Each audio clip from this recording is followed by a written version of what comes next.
Iran पर हमला करने आ रहा है ट्रंप का आर्माडा। अरब सागर में युद्ध की हलचल काफी तेज हो चुकी है।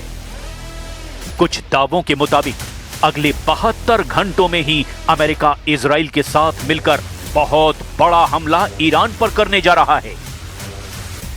अभी तक के दावों के मुताबिक अमेरिकी प्रशासन ने ईरान में इस वक्त के 2 बड़े और महत्वपूर्ण लक्ष्य तय किए हैं।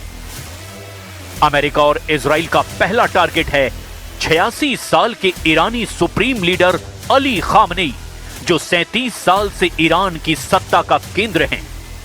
दूसरा, ईरान के परमाणु केंद्र और 400 किलोग्राम से ज्यादा वो यूरेनियम जिसके दम पर ईरान 10 से ज्यादा परमाणु बम बना सकता है। ट्रंप ने जिस अंदाज में बयान दिया है कि यूएसएस अब्राहम लिंकन और कई अमेरिकी डिस्ट्रॉयर तेजी से ईरान की तरफ बढ़ते जा रहे हैं, उससे यह बात साबित हो गई है कि ईरान पर बहुत बड़ा हमला होने की संभावना अब बहुत ज्यादा है। हालांकि ईरान ने ट्रंप के ताजा बयान पर 2 टूक कहा है कि अगर ईरान पर या फिर खामनेई पर एक भी हमला हुआ तो ईरान कुचलने वाला हमला अपने दुश्मनों पर जरूर करेगा।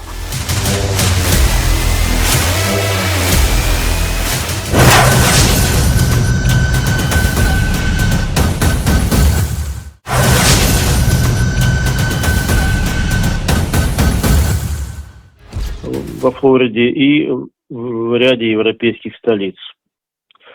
В целом, я бы сказал так, что встреча президента России с американскими представителями. उधर जेलेंस्की ने हर शर्त मान ली है। उन्होंने यूक्रेन को रूस से बचाने वाली सिक्योरिटी गारंटी मिलने का भी दावा किया है। प्रेसिडेंट ट्रंप से दावोस में मिलने के बाद जेलेंस्की युद्ध समझौते के लिए जल्दबाजी में हैं। लेकिन ट्रंप के लिए पुतिन को समझा पाना इतना भी आसान नहीं दिख रहा। हालांकि ट्रंप दावा कर रहे हैं कि पुतिन जेलेंस्की दोनों डील चाहते हैं।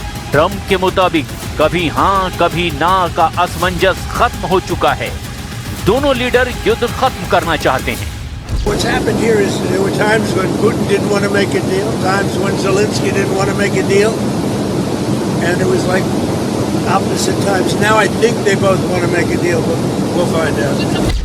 लेकिन दावोस का हासिल 0 है। मॉस्को मीटिंग में भी कुछ खास नहीं निकला। अब रूस, यूक्रेन और अमेरिका एक साथ अबू धाबी में युद्ध समझौते पर बैठक करने के लिए तैयार हैं। ये पहली बार होगा जब तीनों देश एक टेबल पर होंगे। अब तक हुई तमाम कोशिश में रूस ने अभी भी यूक्रेन को सीधे युद्ध समझौते के लायक तक नहीं समझा। लेकिन अब पुतिन ने जेलेंस्की एंड टीम को टेबल पर आने की अनुमति दे दी है, क्योंकि ट्रंप ने पुतिन की ज्यादातर डिमांड मान ली है। बस पेच अब एक बात पर फंसा हुआ है और वो है डॉनबास, जिस पर पुतिन रूस का कब्जा चाहते हैं। पुतिन के टारगेट पर पश्चिमी यूक्रेन की तरफ 4 बड़े सेंटर हैं। पहला है खार्किव, दूसरा है सुमय, तीसरा है डोनेस्क और चौथा है निप्रो नदी के किनारे पर जापोरिजिया।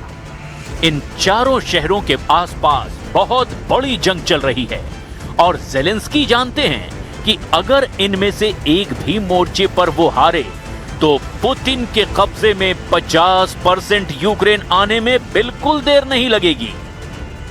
पुतिन ने 2022 में यूक्रेन में युद्ध शुरू किया।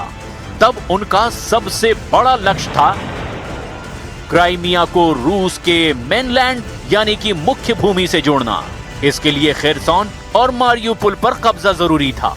यहीं से पुतिन हाईवे बनाकर क्राइमिया तक पहुंचना चाहते थे। इसी वजह से पुतिन ने युद्ध में कोई कमी नहीं बरती।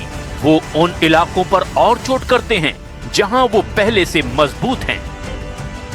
यूक्रेन के नक्शे पर ये ईस्ट कॉरिडोर देखिए, यानी डॉनबास का वो रीजन जहां लुहांस्क और डोनेस्क इलाके आते हैं।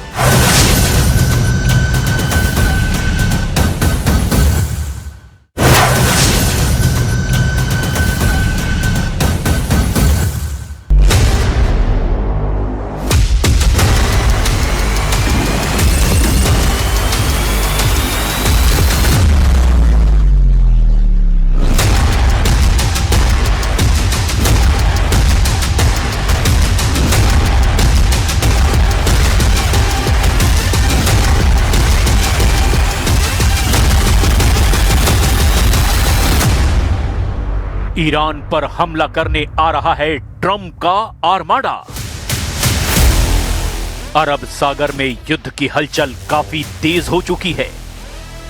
कुछ दावों के मुताबिक अगले 72 घंटों में ही अमेरिका इजराइल के साथ मिलकर बहुत बड़ा हमला ईरान पर करने जा रहा है।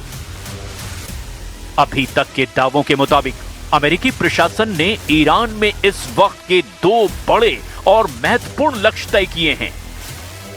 अमेरिका और इजराइल का पहला टारगेट है 86 साल के ईरानी सुप्रीम लीडर अली खामनेई, जो 37 साल से ईरान की सत्ता का केंद्र हैं। दूसरा, ईरान के परमाणु केंद्र और 400 किलोग्राम से ज्यादा वो यूरेनियम जिसके दम पर ईरान 10 से ज्यादा परमाणु बम बना सकता है। ट्रंप ने जिस अंदाज में बयान दिया है कि यूएसएस अब्राहम लिंकन और कई अमेरिकी डिस्ट्रॉयर तेजी से ईरान की तरफ बढ़ते जा रहे हैं, उससे यह बात साबित हो गई है कि ईरान पर बहुत बड़ा हमला होने की संभावना अब बहुत ज्यादा है। हालांकि ईरान ने ट्रंप के ताजा बयान पर 2 टूक कहा है कि अगर ईरान पर या फिर खामनेई पर एक भी हमला हुआ तो ईरान कुचलने वाला हमला अपने दुश्मनों पर जरूर करेगा।